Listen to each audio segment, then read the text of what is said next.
O Brasil, de um modo geral, embora não seja geopoliticamente um player importante nessas regiões, ele é bem visto. O Brasil tem uma história na ONU, né, na formação do Estado de Israel, o nosso grande diplomata Aranha, Oswaldo Aranha, foi fundamental. Aqueles mais intelectualizados sabem dessa história. O Brasil sempre teve uma política mais equilibrada ao longo dos anos, embora também seja um tanto quanto inexpressivo em política internacional. Mas, para o trabalho da imprensa, mais ajuda do que atrapalha. Entendi. E eu queria voltar na história do Senna. Qual foi a tua relação quando você começa? Qual foi a primeira vez que você encontra com ele? Na linha do tempo até você ter que dar a notícia da morte dele. Como foi essa tua relação com ele? O Senna, sem dúvida, um dos caras mais importantes da minha carreira. Abriu imensas portas para mim. Sou profundamente grato a ele, ao pai dele, à família dele. Eu comecei Você lembra a primeira vez que Lembro sim. Eu era o seguinte, eu era diretor de esportes, eu fui contratado pelo SBT em 1990, né? Eu fui inicialmente para ser editor de esportes, eu virei diretor de esportes, responsável pela organização da equipe que iria cobrir a Copa do Mundo de 1990. Contratei Tele Santana, Sócrates, Emerson Leão, Luiz Alfredo, era um timaço, ficamos em segundo lugar. Foi uma cobertura histórica. O Amarelinho surgiu nessa cobertura, foi uma grande cobertura. O SBT e a Globo tinham o direito? O SBT não tinha, quem tinha o direito, o SBT tinha direito, a Band também tinha. A Band também? Era uma época que... Essa época tinha. Mas foi a época do Plano Collor, onde de uma hora para outra você não tinha mais dinheiro, lembra? Eu lembro, congelaram. Congelou e você não tinha dinheiro. Então, tivemos que fazer uma cobertura com uma equipe muito reduzida. E eu era o diretor de esportes, entendeu? Bom, mas o que eu quero contar, vou tentar resumir, né, para chegar até a sua resposta do Ayrton Senna, né?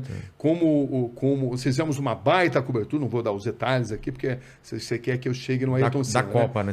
Da Copa do Mundo, a baita cobertura da Copa do Mundo. E aí o Silvio ficou tão entusiasmado com essa cobertura, que enfrentou tantas dificuldades, né? Como a gente ter que mandar uma equipe pequena lá para a Itália, na Copa de 1990, que o comercial do SBT decidiu que teríamos um grande programa esportivo todos os sábados. Tava tudo comercializado. E não tinha...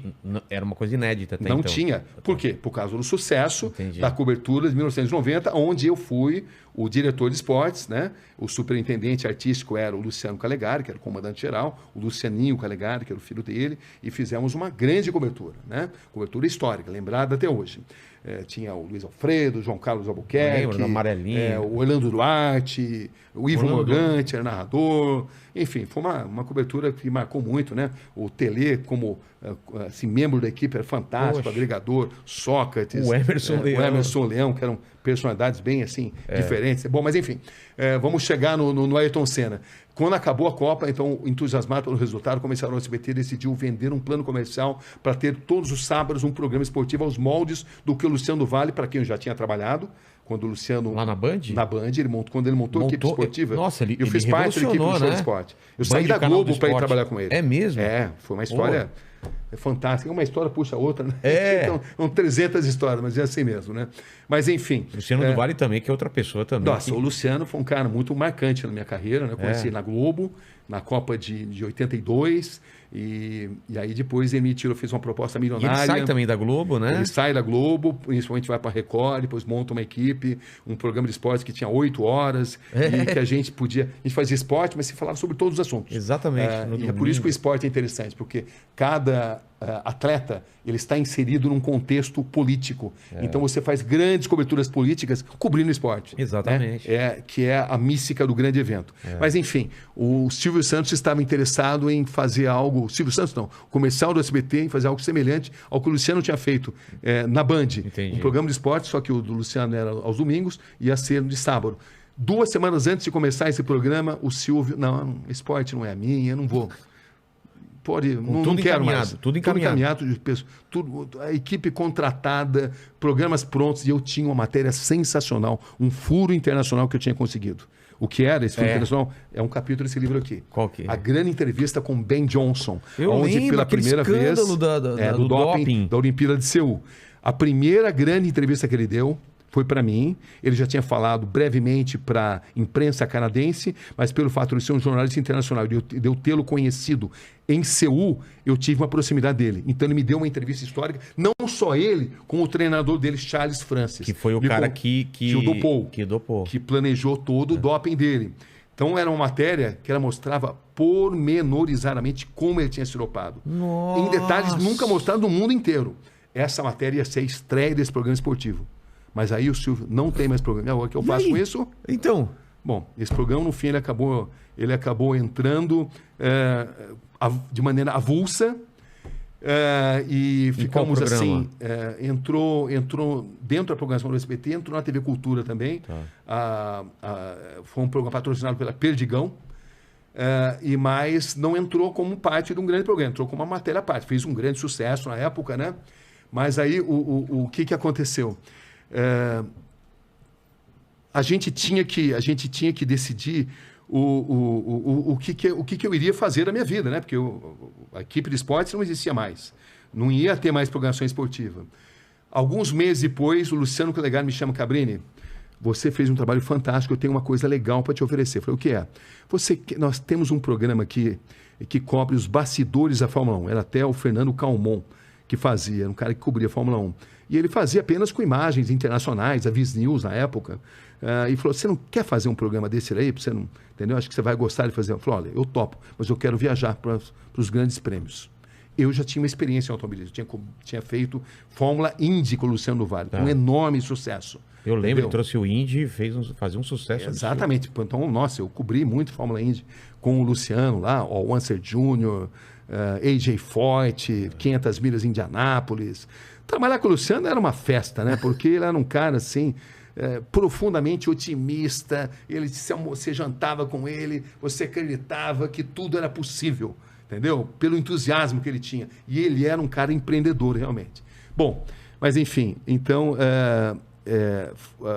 o Luciano Calegari me convida para cobrir a Fórmula 1 num programa que o SBT não tinha direito, o direito era da Globo, certo? Onde eu já tinha trabalhado, né?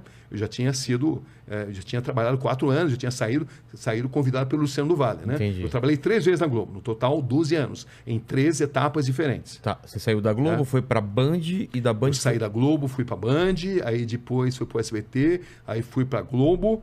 Da Globo fui para o SBT, do SBT voltei para Globo para ser correspondente em Nova York. Entendi. Entendeu? Aí depois eu fui para a Band para ser âncora. Tá. Eu decidi que tinha chegado o momento de ser âncora. Tá. Bom, mas enfim, deixa eu contar essa história, né? Senão uma história puxa a outra.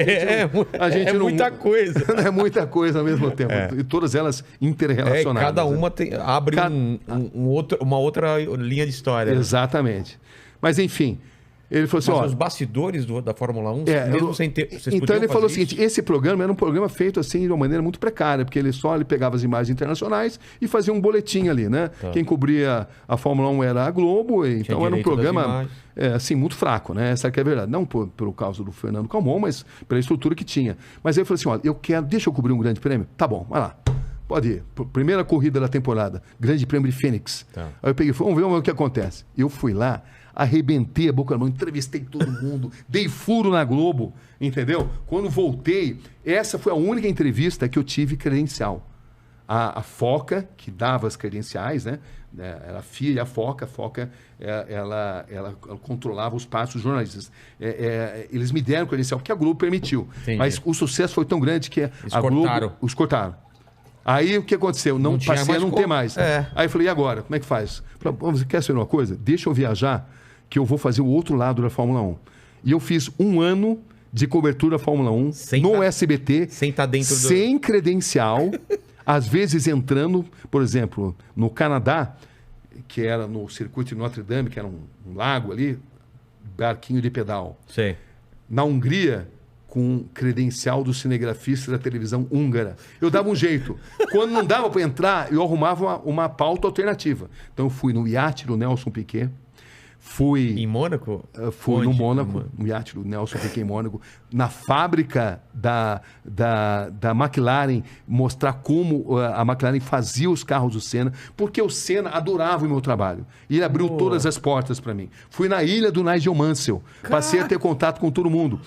num determinado dia, para você ter uma ideia, a Foca, a FIA, aliás, através do Jean-Marie Balestre, obrigou Prost e Senna, que eram rivais, inimigos, a se cumprimentarem. Não, vocês vão se cumprimentar. Mas era uma coisa forçada, eles não queriam se cumprimentar. Claro que eles eram inimigos mortais. Então era uma cena totalmente constrangedora. E só eu filmei isso daí.